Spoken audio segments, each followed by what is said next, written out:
জুলাই ঘোষণাপত্র নিয়ে রাজনৈতিক দলগুলোর সঙ্গে আগামী সপ্তাহে আলোচনা শুরু হবে বলে জানিয়েছেন অন্তর্বর্তী সরকারের উপদেষ্টা মাহফুজ আলম। তিনি বলেন, বৈষম্য বিরোধী ছাত্র আন্দোলন সহ রাজনৈতিক দলগুলো নিয়ে কথা বলছে।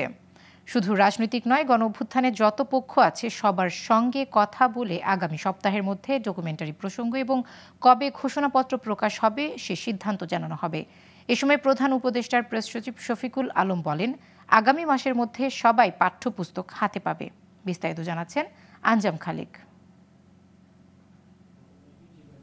রাজধানীর ফরেন সার্ভিস একাডেমির মিলনায়তনে বিকেলে সংবাদ সম্মেলনের আয়োজন করে প্রধান উপদেষ্টার প্রেস উইং।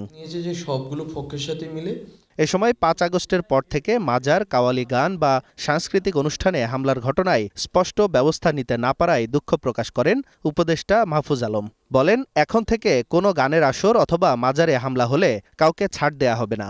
বুধবার রাতে ময়মনসিংহে যে ঘটনা ঘটেছে সে ব্যাপারেও পদক্ষেপ নেওয়া হচ্ছে। বিভিন্ন অনুষ্ঠান আছে, এসবের উপরে বিভিন্ন সময়ে হামলা হয়েছে, কিন্তু হামলার ব্যাপারে স্পষ্ট পদক্ষেপ অনেক ক্ষেত্রে নেওয়া সম্ভব হয়নি। আমরা সেজন্য দুঃখিত, কিন্তু আমরা এখন থেকে যেটা ভাবছি খুবই স্টার্ন মেজার নিব এবং আমরা এখানে কাউকে ছাড় দিব না। উপদেষ্টা বলেন, জুলাই ঘোষণাপত্র নিয়ে শিক্ষার্থীদের দাবি ছিল 15 জানুয়ারি, কিন্তু সরকারকে সব পক্ষের সঙ্গে কথা বলতে হবে। কিছু সময় বৃদ্ধি হতে পারে। শুধুমাত্র রাজনৈতিক নয়, বরং গণঅভ্যুত্থানের যতগুলো পক্ষ আছে, যত ধরনের পক্ষ আছে, সবার সাথে কথা বলে সরকার আগামী সপ্তাহের মধ্যে এই ডকুমেন্টটির ব্যাপারে এবং কবে এই ঘোষণাপত্র, কিভাবে এই ঘোষণাপত্র প্রকাশিত হবে অথবা ঘোষিত হবে সেই সম্বন্ধে সরকার আগামী সপ্তাহের মধ্যেই সবার সাথে পরামর্শ ভিত্তিতে সর্বসম্মতিক্রমে সিদ্ধান্তটি জানাবে।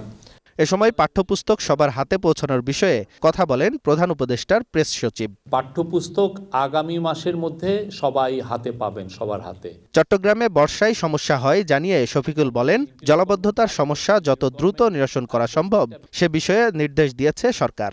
আর ট্রাফিকের বিষয়ে ক্যাবিনেটে আলোচনা হয়েছে বলেও জানান তিনি। জলাবদ্ধতা কত কুইকলি নিরসন করা যায় সে ব্যাপারে চিফ অ্যাডভাইজার নির্দেশ দিয়েছেন। আঞ্জাম খালেক, গ্লোবাল টেলিভিশন, ঢাকা।